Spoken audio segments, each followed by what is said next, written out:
اللهم صل وسلم وبارك على سيدنا محمد وعلى اله واصحابه اجمعين. ازيكم حبايب قلبي، عاملين ايه؟ يا ريت لو اول مره تشوفي القناه تنزلي تشتركي من الزرار الاحمر تحت الفيديو، تفعلي زر الجرس وتختاري الكل عشان كل ما انزل فيديو ان شاء الله تتفرجي عليه.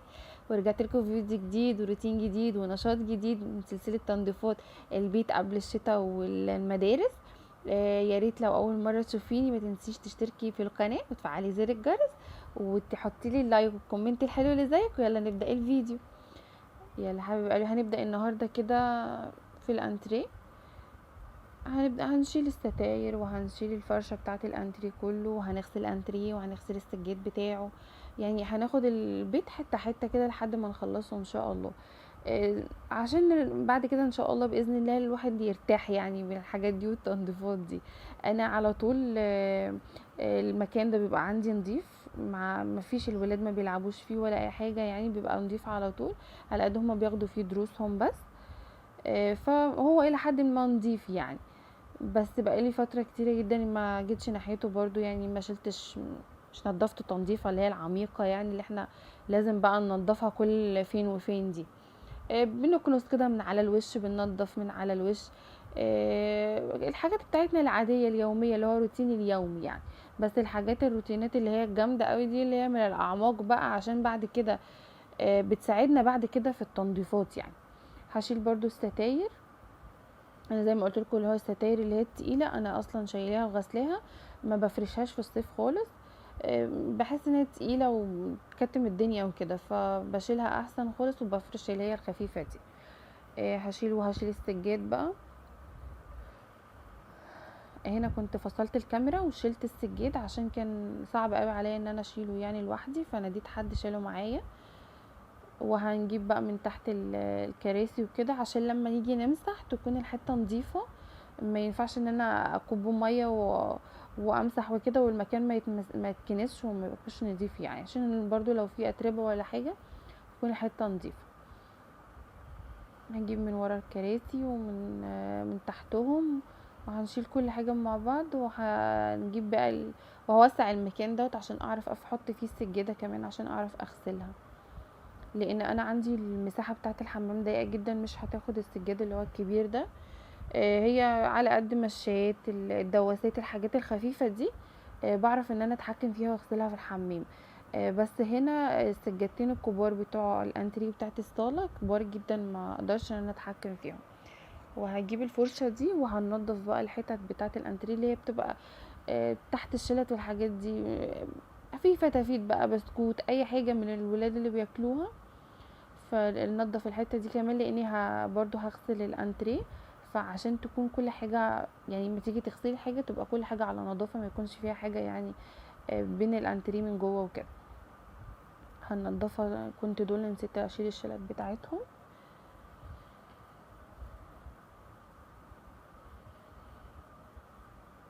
زي ما قلت لكم هو اصلا حتى كمان ما تعبنيش في الغسيل عشان هو نضيف الى حد ما مش متوسخ قوي. قعدتنا مش هنا على طول، وعلى قد ما الولاد بياخدوا الدرس وبيقعدوا يذاكروا هنا شويه وخلاص على كده. اما مش قعدتنا كتير يعني هنا، فهو نضيف يعني. بس كمان قلنا نغسله وكل حاجة نعملها، يعني كل حاجة قدامنا مش شايفاها مش كويسة اعمليها عشان بعد كده ترتاحي. بعد كده ان شاء الله لما الانترين غسل والسجاد يتغسل والستاير تتغسل هتفرشي كل حاجة على نظافة.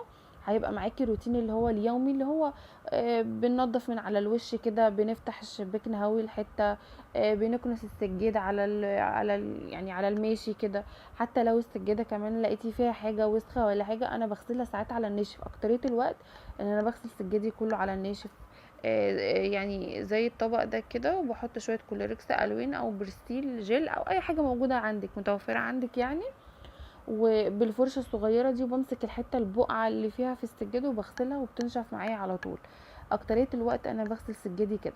بس قلنا عشان تنظيفه عميقه المره دي فلازم بقى نكب ميه بقى ونغسل الغسله اللي هي التمام بقى عشان بعد كده ان شاء الله يريحنا. همسك الانتريه كل حته فيه همسكها كده. انا قعدت فيه كتير قوي والله، قعدت افصل الكاميرا كتير عشان اعرف اخد راحتي لانه كان هيطول قوي معاكم في الفيديو، يعني لو فضلت وانا بغسل معاكم كده كتير يعني. مسكته كله. كله كان الميه دي حبايبي كان فيها كلوركس الوان. انا كنت كل ما اجي اغسل الفرش بتاعي الركن او الانتريه وكده كنت بحط في الميه خل، وده طلع مش كويس لانه مع الوقت الخل بيخلي لون الحاجه يبهت. فاي حاجه ما انصحكوش تعملوها بصراحه. انا كنت قبل كده بعمل الحركه دي، بس ما انصحكوش تعملوها. انا بقيت بحط كلوريكس الوان، وبحط منه اللي هو يعني حاجه صغيره، حاجه بسيطه جدا ما تتوصفش يعني. وبحط في الميه، بخلي الميه دي ميه دافيه يعني، مش ساقعه ولا سخنه جامد، بخليها دافيه بحيث ان هي تنضف معايا. عندك بقى برسيل، جل، وحاجه تكون ريحتها كويسه، وتحطي فيها معطر برضو بحيث ان الفرش يبقى ريحته كويسه يعني. بينضف معايا وما بقاش بيبهت معايا في الالوان بتاعه الانتريه، وبقى اللون بتاعه كويس. الخل بصراحه ما انصحكوش بيه بصراحه. كان استخدمته يعني قبل كده مرتين تلاتة، بس حسيت انه من كتر ما انا بستخدمه، او انا بستخدمه قصدي، الفرش لونه بيبهت، لونه بيتغير. فابتعدت الفكره دي خالص وما بقتش بستخدمه خالص. الخل طبعا حلو في حاجات تانية، بس في التجربة دي، في تجربتي ان انا يعني في الفرش والحاجات دي، لا بصراحة مش عجبني ومش حلو خالص. فاستبعدته بقى وبقيت بستخدم كلوركس الوان. بصراحة كلوركس الوان انا بستخدمه في حاجات كتيرة قوي عندي، وحلو كويس. لا ما بيبهدلش معايا الفرش، وبينضف، وكمان ريحته حلوة جدا، بتفضل ثابتة في الفرش على طول. همسك كل حتة فيه، انا ما سبتش حتة في الانتريه، كل حتة فيه مسكتها غسلتها. حتى المكان اللي تحت الشلت دوت انا برضو مسكته غسلته. والايدين دي بتبقى اكتر حاجة متوسخة عندي، اللي هي ايدين الانتريه بتبقى اكتر حاجة بتبقى متوسخة يعني. من ايد الولاد عملت بقع عليها حاجة، فدي اللي هي بتفضل فيها البقع اكتر، فدي كان كل تركيزي عليها، كنت على طول بغسل فيها، كل تركيزي عليها يعني. زي ما انتوا شايفين كده مسكته كله. هو تعبني الصراحة، بس الحمد لله يعني بدأ النتيجة مخلياني فرحانة.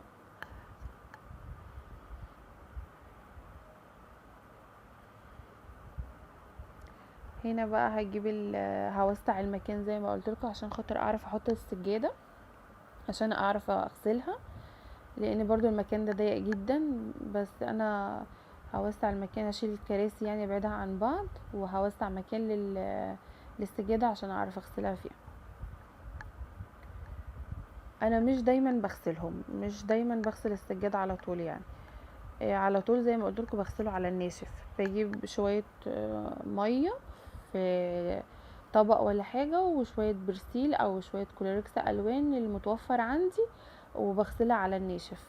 بتبقى مبلوله، بس مش لدرجه ان انا اكب ميه والدنيا تتبهدل عندي وكده، بيبقى في مكانها. وبغسلها وهي في مكانها بالفرشه الصغيره دي، وبتنضف معايا جدا. وبطلعها اهويها شويه، وما بتقعدش كتير كمان لما تتهوى يعني، وبفرشها تاني. انا على طول السجاد اكترية الوقت بعمل سجادي كله كده. بس الحاجات اللي بتبقى متوسخه زي السجاد بتاع المطبخ او كده، لا، ما ده على طول لازم يتغسل، وبتبقى هي يعني دواسات او مشيات صغيره ما بتاخدش معايا وقت. هنا بقى كنت كل شويه اجيب ميه في الطبق دوت من الحمام واجيبها هنا.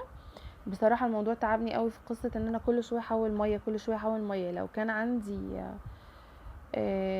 خرطوم كان سهل عليا كتير قوي في نقلين المية بالذات، بس انا ما كانش عندي خرطوم، مش كان متوفر عندي. فكنت كل شوية بقى اجيب الطبق واجيب فيه مية، واجي اكب على على السجادة. تعبني القصة دي قوي. كده رحت اجيب مية، كل شوية اروح اجيب مية وارجع، اروح اجيب مية وارجع. الموضوع ده عايز خرطوم بقى وتعيشي. المقشة دي كان عندي فرشة اللي هي فرشة السجاد، بس صعبة جدا، ما بقدرش اتحكم فيها وانا بغسل السجاد خالص. هي زي المقشة كده، بعصاية يعني وكبيرة، بس ما بقدرش اتحكم فيها وبتضايقني جدا وانا بغسل. فانا المقشة دي سنونها يعني خشنة، فبتنفع معايا في السجاد، بتبقى حلوة. هنا مازن قال لي يا ماما انا عايزة اوريهم الواجب بتاعي. كان حل الواجب وقال لي وريهم الواجب بتاعي. فزي ما قلت لكم المقشه دي خشنه، فبتبقى كويسه قوي معايا وانا بغسل بيها يعني. وكمان بيبقى معايا الفرشه اللي هي الصغيره، اي مكان انا في حسام متوسخ جامد يعني بالفرشه الصغيره دي، وبمسكها بنضف بالفرشه الصغيره بيجيب معايا. اما هي السجاده اصلا حتى انتوا لو لاحظتوا الميه نازله نظيفه ما فيهاش وساخه قد كده. هنا جبت بقى المساحه وقلت هشيل الميه اللي عليها كده، انا شطفتها اصلا، وهدخل بقى ادخلها الحمام وهشطفها كمان تحت في الدش يعني، تحت الدش هنزل عليها ميه عشان بحيث ان هي تكون اتشالت الصابون والحاجات اللي عليها دي كلها، وهسيبها تتصفى وبعد كده اطلعها على البلكونه. وكده يبقى خلصت من السجاده الحمد لله. تعبتني بقى في قصه ان انا كل شويه اجيب ميه واحط ميه، كل شويه اجيب ميه واحط ميه، بس الحمد لله خلصت يعني. كده كنت رحت وحطيتها في الحمام كنت بشطفها. هجيب بقى المساحه واجي اشيل بقيه الميه دي.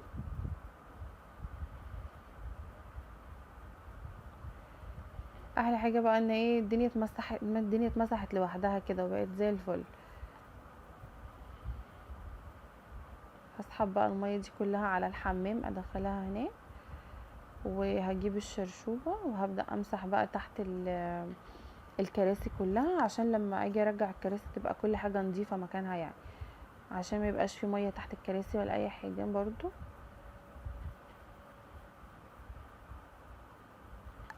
انا الشرشوبه بتاعتي ما فيهاش حاجه ناشفه يعني، ما فيهاش اي ميه ولا اي حاجه، جايب همسح بيها. وبرضو هكمل مسيح بالمساحه، هي بتمسح الميه احسن يعني، والشرشوبه في ايدي بس انا بنشف بيها تحت الكراسي وكده، بحيث زي ما قلت لكم ان كل حاجه ترجع مكانها، ما يبقاش تحتيها ميه ولا تحتيها اي حاجه، تبقى المكان نضيف. انا سايباه برضو المكان نضيف، وانا فاتحه الشباك سايباه برضو عشان خاطر انا غسلت الانتريه، من وقت ما غسلته انا سايبه الشباك مفتوح كده يهوي عليه شويه.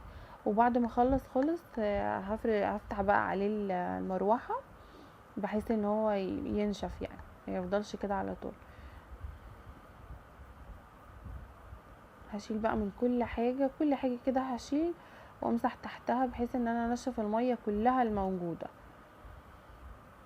وارجع كل حاجه مكانها يعني يكون مكانها كويس ونضيف ومفيش ميه ولا اي حاجه برضو، عشان خاطر الميه لو اتركنت ولا فضلت في المكان هتعمل ريحه مش كويسه.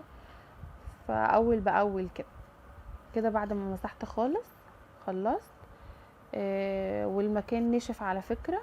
دي سجاده عندي الصغيره موجوده عندي يعني، قلت هفرشها برضو عشان خاطر السيراميك ما يفضلش مكشوف كده، عشان خاطر الولاد يعني مفيش حد يتزحلق ولا كده، الولاد لسه صغيرين وبتاع وهم ما يعرفوش يعني ما يعرفوش ان ده هيزحلق ولا مش هيزحلق، هم بيلعبوا خلاص طول الوقت، فنفرش حاجه كده عشان خاطرهم برضو، عشان خاطر ما يزحلقوش على السيراميك.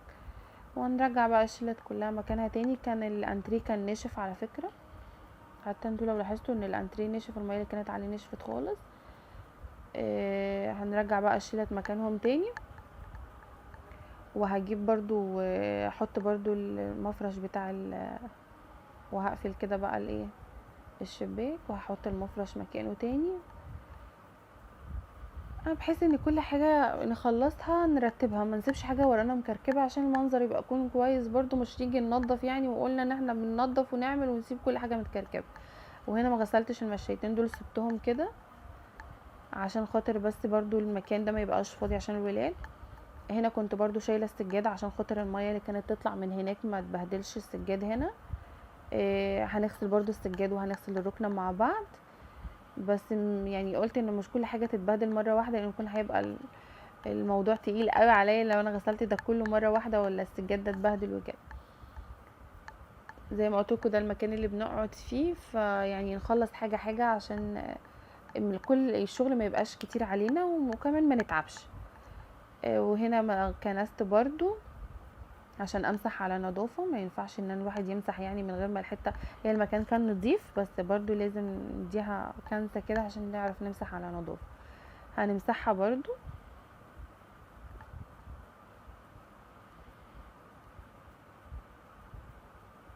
وهننضف بقى هننضف بقى الركنة وهنشيل كل حاجة، كل الحاجات الزيادة اللي عليها هنشيلها وهننضفها. هي مفيهاش حاجة، وهشيل بس هفرش بس الحاجات بتاعتها وأعدل المخدات بتاعتها وخلاص على كده، والفرشة هعدلها وخلاص. وهفرش بقى السجاد. السجاد برضو نضيف يعني مش وسخ قوي. ممكن السجاد دوت اغسله على الناشف لانه نضيف، انا غسلاه ما كملش شهر ولا حاجه، واحنا ما بنقعدش كتير يعني هنا برضو، فممكن برضو اغسله على الناشف لو كان محتاج الغسيل على الناشف يعني. وهنا كده بعد ما خلصت بوريكم منظر هنا الانتريه بقى شكله حلو ازاي. بعد كده ما خلصته، يا ريت لو وصلتي معايا لاخر الفيديو ما تنسينيش من الاشتراك الحلو واللايك والكومنت الحلو اللي زيك. ومع السلامه في فيديو جديد.